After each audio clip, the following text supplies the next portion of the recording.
Hi comic book fans, and welcome to another suddenlycomics.com video. Slightly sad video today because I heard this morning that John Romita Sr. Died a couple of days ago. He was 93, but indeed one of the giants of the comic industry. For me, he was the sort of everyman artist.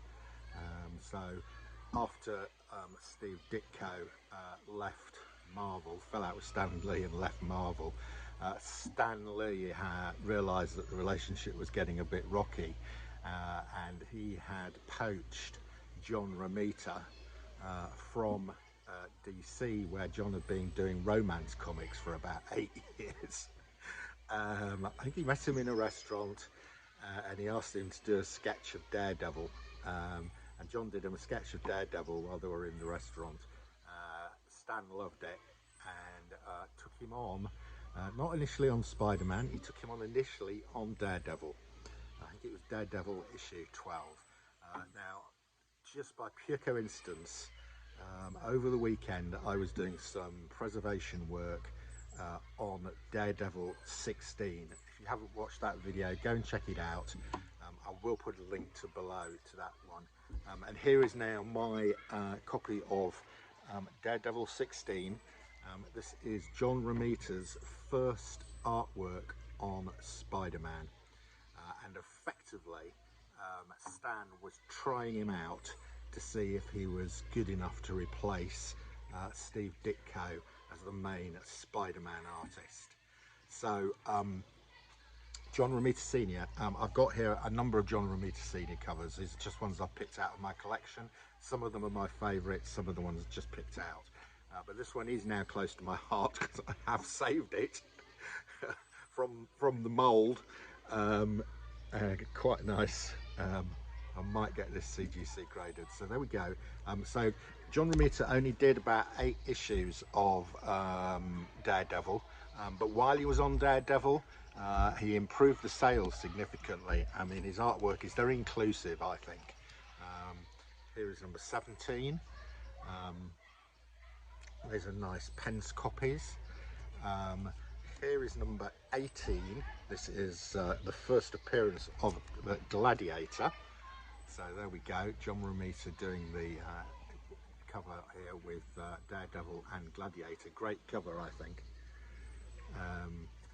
And here we've got number 19. Again, I really like this cover. This is the second appearance of Gladiator, and Daredevil leaping into action, taking on about 7 baddies all at the same time. And then actually the last issue is issue 20. Now what happened here is John went over to Amazing Spider-Man. This is his last cover. He doesn't do the internal artwork on this. So the internal artwork is taken over by Gene Colan. So this is Gene Colan's first artwork on Daredevil internally, and the cover, this cover here with the owl on it, is John Romita's last on this Daredevil run between issues 12 and 20. Some of my favourite John Romita covers, I'm going to show you the Spider-Man ones in a minute, but I'm just going to show you a couple of Submariner covers that John Romita did, which I've got a full set of the Submariner run. John Buscema was the main artist, and he did some fantastic covers. But occasionally we got a John Romita cover. This one is one of my favourites. I had this slabbed. It is Submariner number 9, The Spell of the Serpent. I had this slabbed a few months ago. Fantastic John Romita cover here on an early Submariner.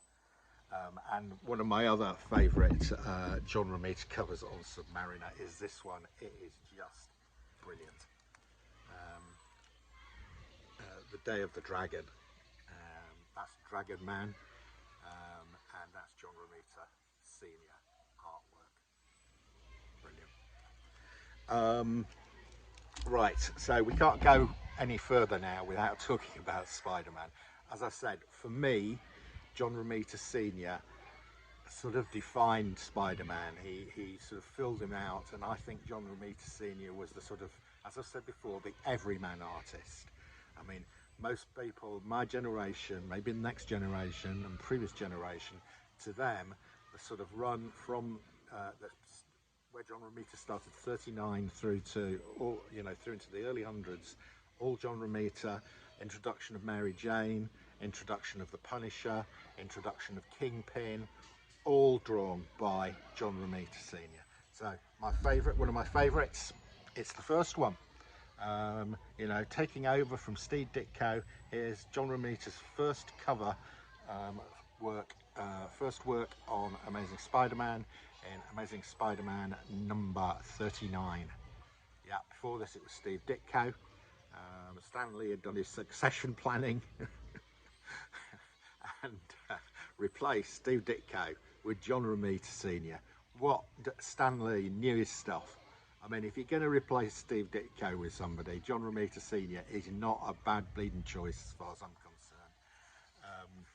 We've got some other, I mean, virtually every cover on Spider-Man pre-100 is a classic, so I've just dragged some out of my collection here. This Craven cover, I actually prefer this John Romita Craven cover to the first appearance of Craven. I think this is a better cover, really nice. This is one of my favourite Dr. Octopus covers, love it. And this is one of my favourite covers of all time, because it's got personally means something to me. One of my first comics I ever got was a UK reprint of this cover, and it's an Amazing Spider-Man 62. It's the Medusa tangling up Spider-Man with her hair cover. Just love this cover, one of my favourite covers of all time. This will probably go into my top 10 if I had to pick 10 favourite covers. Some other great ones, Rocked by the Shocker. Yeah, the Shocker is another character that John Romita sort of responsible for drawing up and developing the look of. This is just a classic cover, Death Without Warning, and Spidey looking forlorn. Another great one, my mate Luke at Hydra Collectibles, I think this is his favourite cover. This is Amazing Spider-Man 76, The Lizard Lives. Just look at the perspective on this, with the lizard hanging off a building and Spider-Man, and you can see the sort of cars down below. Brilliant work. Right, a comic that has got hot and now is going to get even hotter. So this comic's now hot because of the latest Across the Spider-Verse film. Hobie Brown appears, spoiler alert, Hobie Brown appears in various formats, including as Spider-Punk, but originally Hobie Brown is here, he is the Prowler.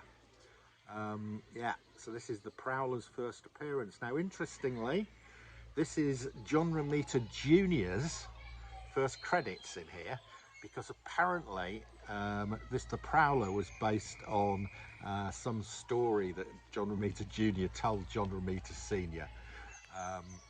So John Romita Jr. gets his first credit in this comic, I believe. And we've got another Prowler here. This is number 93.